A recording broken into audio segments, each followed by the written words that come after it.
Chapter 4. Who has won to mastership? Hey, what I say? I speak true when I say dat Buck, two devils. So spoke Francois the next morning when he discovered Spitz missing and Buck covered with wounds. He drew Buck to the fire, and by the fire light pointed out Buck's wounds. Dat Spitz fight like hell, said Perrault, as he looked over the gaping rips and cuts. And dat Buck fight like two hells, answered Francois. And now we make good time. No more Spitz, no more trouble, sure. While Perrault packed the camp outfit and loaded the sled, Francois proceeded to harness the dogs. Buck trotted up to the place where Spitz would have occupied as leader, but Francois did not notice him and brought Solix to the prized position. In his judgment, Solix was the best dog to lead. Buck sprang at Solix in a fury, driving him back and standing in his place. Hey, hey, Francois cried, slapping his thighs and laughing. Look at dat Buck. Him kill dat Spitz. Him think to take de job. Go away, Chook, he cried, but Buck refused to budge. He took Buck by the scruff of the neck. Although Buck growled threateningly, Francois dragged him, top of page 46, to one side and replaced Solix. The old dog did not like it and showed plainly that he was afraid of Buck. Francois was stubborn. But when he turned his back, Buck again removed Solix, who was not at all unwilling to go. Francois was angry. Now, by gar, I'll fix you, he cried, coming back with a heavy club in his hand. Buck remembered the man in the red sweater, and he backed up slowly. He did not attempt to charge in when Solix was once more brought forward, but he circled just beyond the reach of the club, snarling with bitterness and rage. While he circled, he watched the club so as to dodge it if thrown by Francois.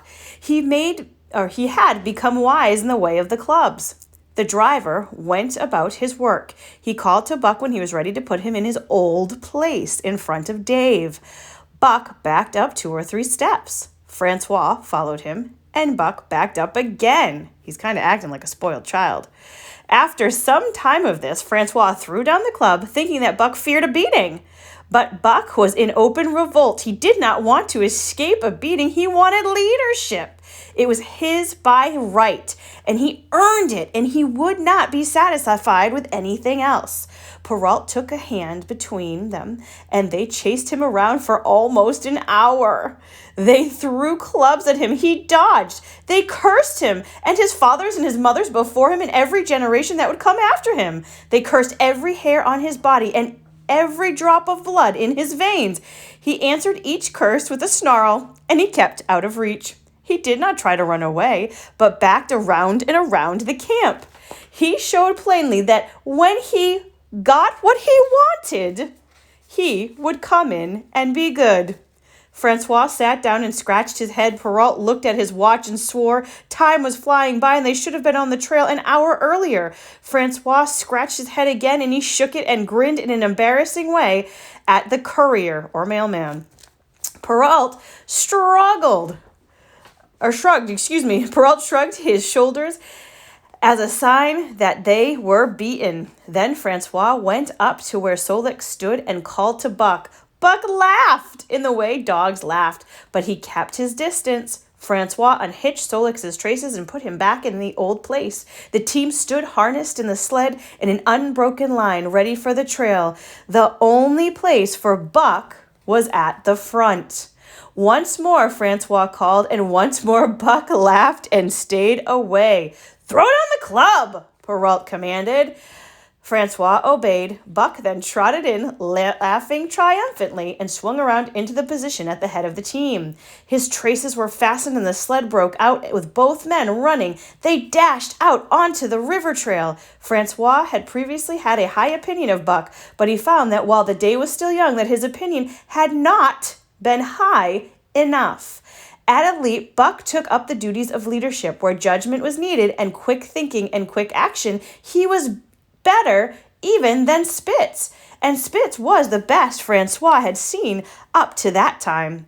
Buck was particularly good at giving the law and making the other dogs live up to it. Dave and Solix did not mind the change in leadership. It was none of their business. Their business was to, top of page 49, work and work mightily in the traces. So long as they were not meddled with, they did not care what happened. For all they cared, the good-natured Billy could lead as long as he kept order. The rest of the team, however, had grown unruly during Spitz's last days, and now as Buck proceeded to lick them into shape, their surprise was great. Pike, who pulled at Buck's heels, who never put an ounce more of weight against the breastband than he had to, was quickly and often shaken for loafing. Before the first day was done, he was pulling more than ever in his life. The first day at camp, Joe, the sour one, was thoroughly punished, something that Spitz had never been able to do. With his superior weight, Buck simply smothered him and cut him up until he stopped snapping and began to whine mercifully. Wow. The general tone of the team picked up immediately. It recovered its old-time togetherness. Once more, the dogs leapt as one in the traces. At the Rink Rapids, 2 native huskies, Teak and Kuna, were added. The speed with which Buck broke them in took Francois's breath away. Never such a dog as that Buck, he cried. No, never. Him worth $1,000, by gur. Hey, what you think, Perrault? And Perrault nodded. He was ahead of the record then and gaining day by day. The trail was in excellent condition, well packed and hard, and there was no new snowfall with which to contend. And it was not too cold. The temperature dropped to 50 below zero and stayed there the whole trip. The men took turns riding and running, and the dogs were kept on jumping with few stops. Top of page 50. The 30-mile had a better coat of icing than before, and they were covered in one day going out what they had taken 10 days going in. In one run, they made 60-mile dash from the foot of Lake LaBarge to the White Horse Rapids, across the marsh of Tagish and Bennett, 70 miles of lake that flew so fast that the man whose turn it was to run was pulled along behind the sled at the end of the rope. And as the last night of the second week, they topped White Pass and dropped down the sea slopes with the lights of Skagway at their feet. It was a record run. Each day for 14 days, they had covered an average of 40 miles. For 3 days, Perrault and Francois paraded up and down the main streets of Skagway and were showered with invitations to drink. The team was the constant center of worship. Crowds of dog busters and drivers. Then 3 or 4 Western bad men tried to clean out the town. They were shot full of holes for their efforts, and public interest had turned to other subjects. Next came official orders. Francois called to Buck and threw his arms around him and wept over him. And that was the last of Francois and Perrault. Like other men, they passed out of Buck's life for good. So they have new orders and they had to get new dogs. A Scot, or a man from Scotland, took charge of Buck and the other dogs. In a company with a dozen other dog teams, they started back over the weary trail to Dawson. It was no light running now, nor record time. Instead, it was heavy work each day, pulling a heavy load, for this was the mail train carrying news from home to the men who sought gold under the shadow of the North Pole. Buck did not like it, but he bore up well, taking pride in the work after the manner of Dave and Solex. Top of 51. He saw to it that the other dogs did their fair share, while they took pride in it or not. It was a dull life, operating in a steady way like a machine. One day was very much like the other, and at certain times each morning the cook turned out, fire was built, and the breakfast was eaten. Then, while some broke camp, others harnessed up the dogs. They were underway an hour or so before dawn, and at night camp was made. Some pitched their tents, and others cut firewood and pine boughs for beds, and still others carried water or ice for the cooks. Also, the dogs were fed. To them, this was the main event of the day. It was good, too, to loaf around after the fish was eaten for an hour or so with the other dogs, of whom there were more than 100. There were fierce fighters among them, but 3 battles with the fiercest brought Buck to mastery. So that's when he bristled and showed his teeth. They got out of his way. Best of all, perhaps, he liked to lie near the fire, hind legs crouched under him, front legs stretched out, hair raised, and his eyes blinking dreamily at the flames. Sometimes he thought of Judge Miller's in the big house in the sun-kissed Santa Clara Valley and the cement swimming pool, and Isabel, the Mexican hairless, and Toots, the Japanese pug. But oftener he remembered the man in the red sweater, the death of Curly, the great fight with Spitz, and the good things he had eaten or would like to eat. He was not homesick. The Southland was very dim and distant, and such memories had no power over him. Far more powerful were the memories inherited from his ancestors, or the older wolves, which made things seem familiar even though he had never seen them. Buck's instincts were nothing more than these memories of his ancestors turned into habit. They had fallen out of use, but now in him quickened and became alive again. Sometimes he crouched there, blinking dreamily at the flames, and it seemed that he was at another different fire, and it seemed as he crouched by this other fire that he saw another and a different man from the cook before him. He's daydreaming, kind of.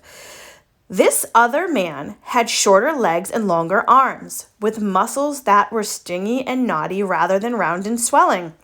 The hair of this man was long and unmatted, and under the hair, his head slanted back from his eyes.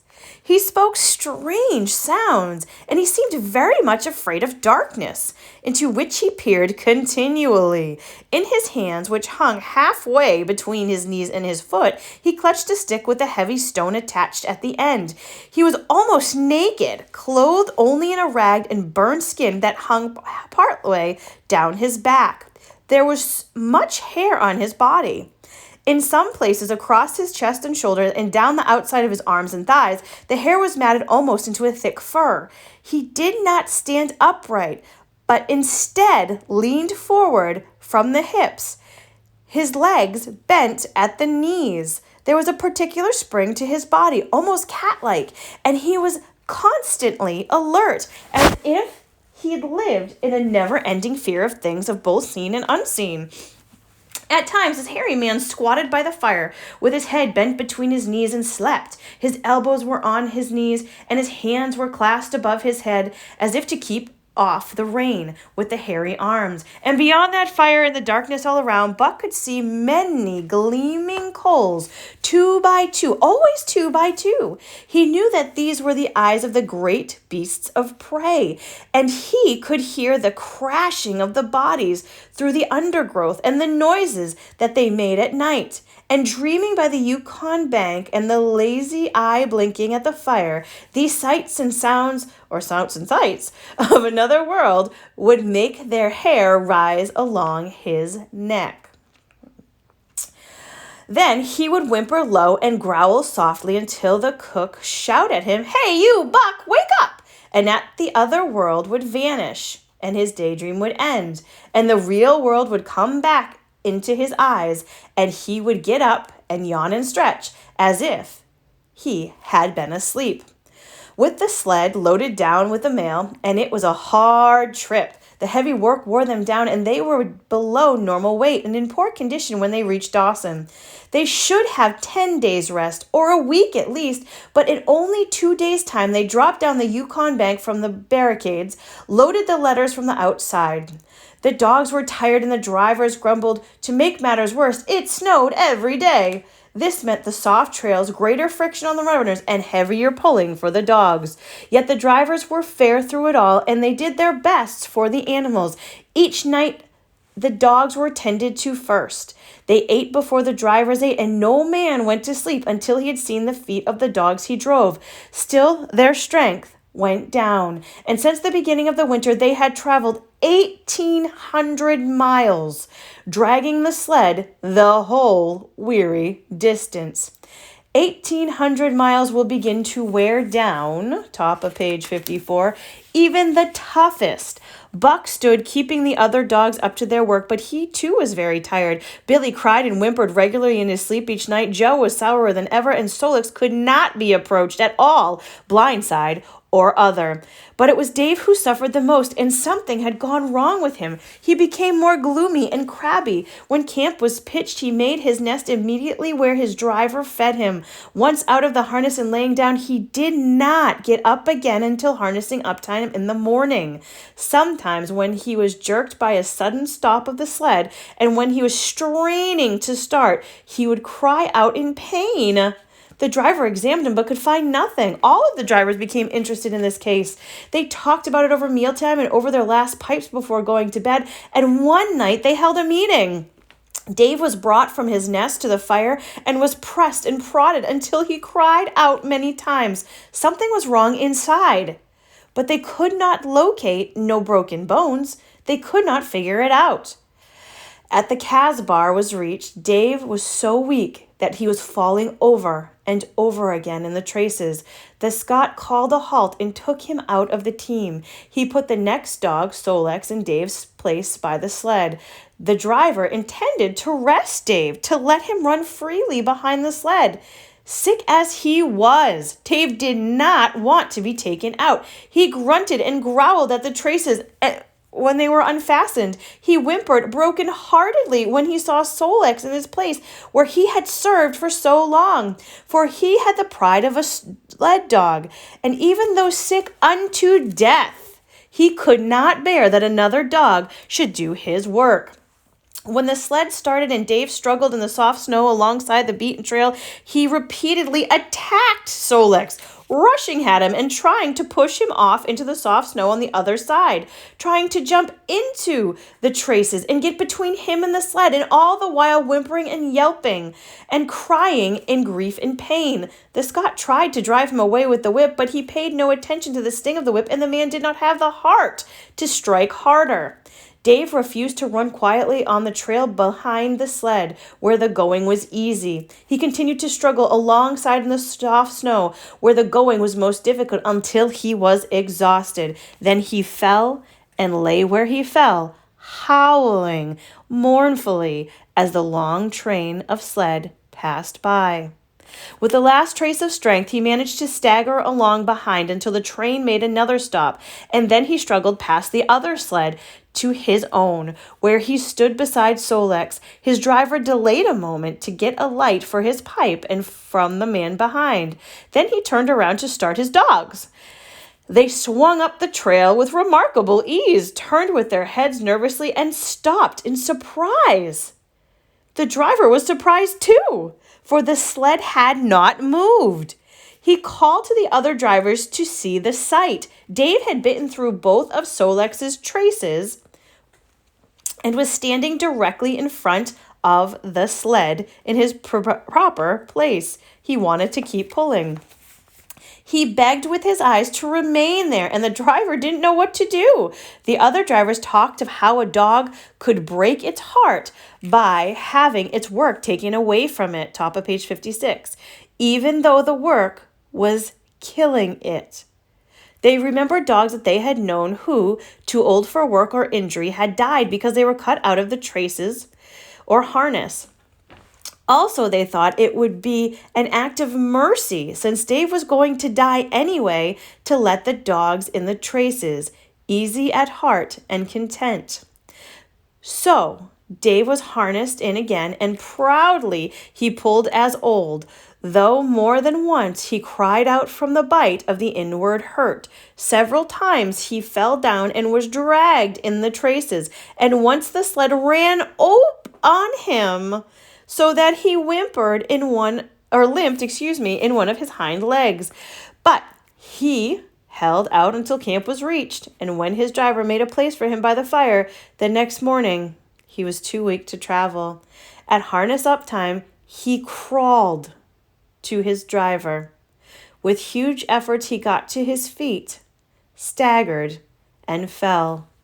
Then he inched his way slowly forward toward his harness, where he was being put on the other dogs.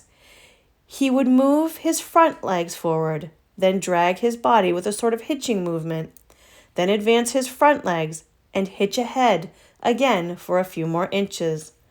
Finally, his strength left him, and the last of the other dogs saw of him, he lay gasping in the snow and yearning toward them. But they could hear him mournfully howling until they passed out of sight behind a belt of timber trees. Here the train halted. The Scots slowly went back to the camp they had left. The man stopped talking. A revolver shot rang out. The man hurried back. The whip snapped. The bells tinkled merrily, and the sled churned along the trail. But Buck knew, and every dog knew, what had taken place behind the belt of river trees.